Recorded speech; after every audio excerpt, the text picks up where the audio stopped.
Hello and welcome to this week's Sunday service. This is a weekly video from me to you that I hope will help you to create and live a life you love. So first things first this week, huge apologies for there not being a Sunday service last week. I had been well and truly taken down by the flu. There was absolutely no way in the world I could have sat myself in front of a camera and spoken to you coherently about anything.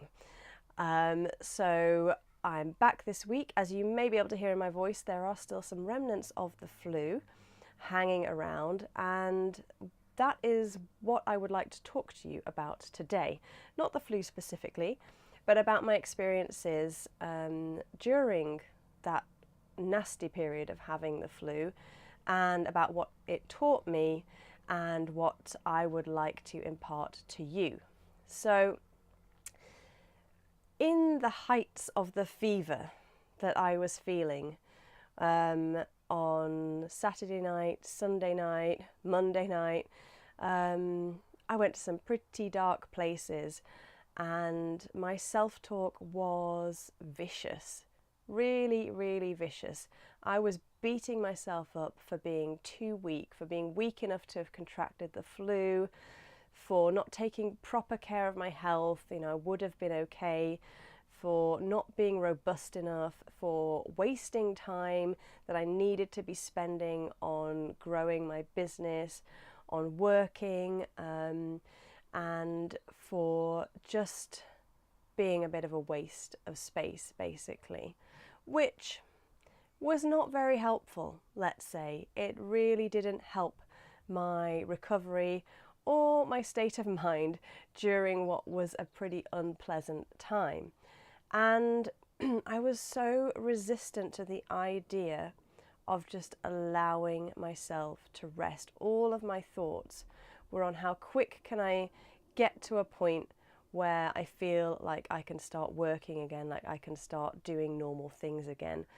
And it got me thinking about how many of us do that, how many of us just push through when we're feeling really quite unwell and get ourselves back into the office, for instance, if we work in an office, get ourselves back to work if we work for ourselves, and just push too soon to get ourselves back to a place of normality when actually our bodies really need time to rest and recuperate.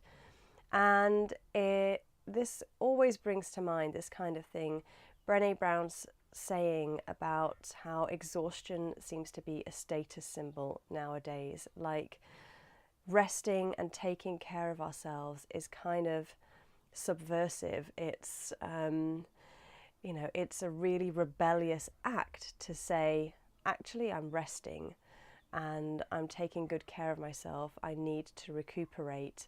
It's seen as something that is weak, that's seen as us being maybe lazy even, which is just completely the wrong way to go about things. We absolutely need rest, and not only when we're recovering from something horrible like the flu, but just on an everyday basis in our lives. We need to be weaving rest into our everyday lives. So my challenge for you today, one of them, is to have a look at how much rest you have in your current lifestyle. Do you have space for rest? Do you have white space in your calendar, times to just rest and recuperate and just do nothing? Nothing of purpose, no work, not doing something to further yourself in any way, to just rest, which in effect does help us to further whatever else we're doing in life, because if we get to the point of burnout, then believe me, it takes a very, very long time to recover from that. So resting is absolutely essential in making sure that we can continue to thrive and to move forward and it's so much better for us to operate in a series of short sprints than it is to operate as if we're running a marathon. We need to sprint and then rest, and then sprint and then rest, in order to make sure that we're taking really great care of ourselves.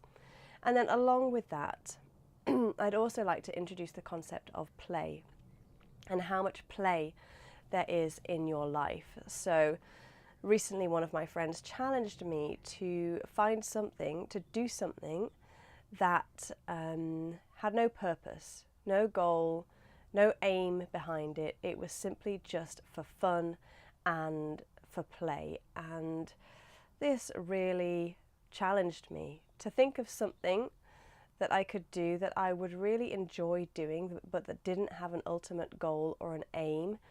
Wasn't the easiest thing to do. And what I came up with was roller booting, and so far I've got as far as buying the roller boots, but I have yet to put them on and go out and play. So that is something that is on my list. And researchers have found that play is actually critically important for us. It's important for our creativity, for our well-being, for our productivity. It is an essential element in everyone's life, including adults, not just children. So play will be different for each of us. What might be play for me won't necessarily be play for you, and what might be play for your children or your nieces and nephews also may not be play for you. So start thinking about what you could introduce into your life that is play for you, that is just having fun, that just puts that smile on your face, almost that mischievous little smile of the fact that you know you're doing something that is going to bring you joy and that doesn't necessarily have anything to do with your aims and your goals in life. It is just to bring you pure pleasure. And I'd love to hear what you come up with. And finally today, what I would like to talk to you about is I have been revisiting Brené Brown's work. I've decided to take myself back to basics and go through all of her books. So currently I'm reading The Gifts of Imperfection. And one of the guideposts in there is cultivating play and rest. And so I've talked to you about both of those things. But one of the pieces of advice given in that section is to come up with a list of things that make up your life when it is going really, really well. So what are the components of your best life? I think most of us have had times in our lives where things have been going swimmingly, where we felt great, work has been good, finances have been in good shape, and things have just been ticking over really, really nicely. And then we have times where things aren't so great. So I'm going to do this exercise. I think it's really going to help me to sit down and look at, okay, what were the components of my life when it was going really, really well, when I was really happy and joyful, and what's missing from my current existence? What can I add in, or what do I just need to amp up slightly? So things that are going to crop up are likely to be plenty of sleep, plenty of exercise, eating nutritious food, plenty of downtime. So again, it's going to be different for each of us, but just think about the times in your life when things have been going really, really well, and what were the components, what were the key components of your life at that time, and then compare that to your current life. If things perhaps aren't going quite so well, and just look at the difference, look at the gap, and then start seeing how you might be able to bridge that gap. And again, I would love to hear how you get on with this. So I'm going to leave you with that for this week, and I wish you a very, very restful end to your weekend, and also a restful week ahead, whatever you have planned. And I look forward to speaking to you again for next week's Sunday service.